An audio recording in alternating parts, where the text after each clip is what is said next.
কানাডায় 2025-এর G7 সম্মেলনে ব্রাত্য ভারত। ডাক পেলেন না প্রধানমন্ত্রী নরেন্দ্র মোদী। 2019 সালের পর এই প্রথম, আর তা নিয়ে প্রধানমন্ত্রীকে কটাক্ষ করতে ছাড়ছে না বিরোধীরা।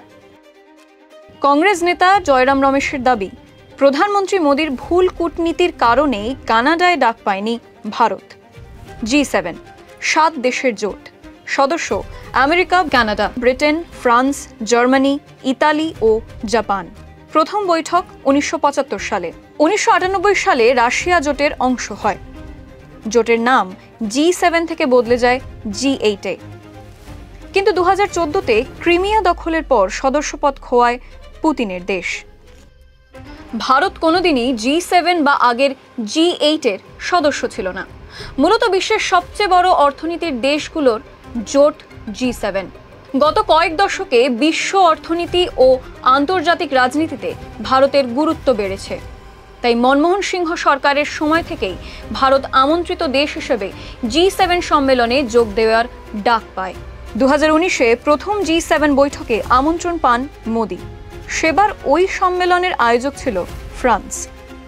অতিমারির বছর 2021-এ ভার্চুয়াল মাধ্যমে। 2022-এ জার্মানি, 2023-এ জাপান এবং 2024 সালে ইতালিতে G7 সম্মেলনে যোগ দেন ভারতের প্রধানমন্ত্রী। 2024-এর বৈঠকে মোদী এবং ইতালির প্রধানমন্ত্রী জর্জিয়া মেলোনির নিজস্বী তোলার ভিডিও ভাইরাল হয়। টিম মেলোডি নিয়ে জোর চর্চা হয় সমাজ মাধ্যমে। এবার 51তম G7 সম্মেলন, আয়োজক দেশ কানাডা। 15 থেকে 17 জুন সম্মেলন।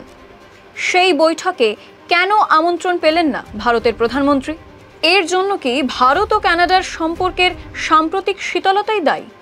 2023-এর জুন মাসে অজ্ঞাত পরিচয় দুষ্কৃতীদের গুলিতে নিহত হন কানাডার নাগরিক খালিস্তানি নেতা হরদীপ সিংহ নিজ্জর। কানাডার তৎকালীন প্রধানমন্ত্রী জাস্টিন ট্রুডো দাবি করেন, নিজ্জরের খুনের নেপথ্যে ভারত সরকারের হাত রয়েছে। One of the things that is so important today is that India and the government of India takes seriously this matter.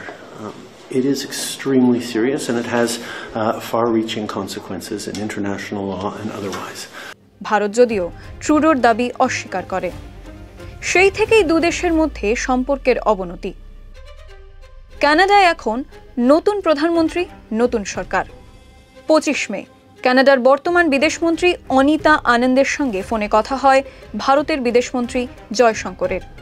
দ্বিপাক্ষিক বাণিজ্যিক সম্পর্ক মজবুত করা নিয়ে আলোচনা হয় দুজনের। কিন্তু তাতেও কি বরফ গলেনি?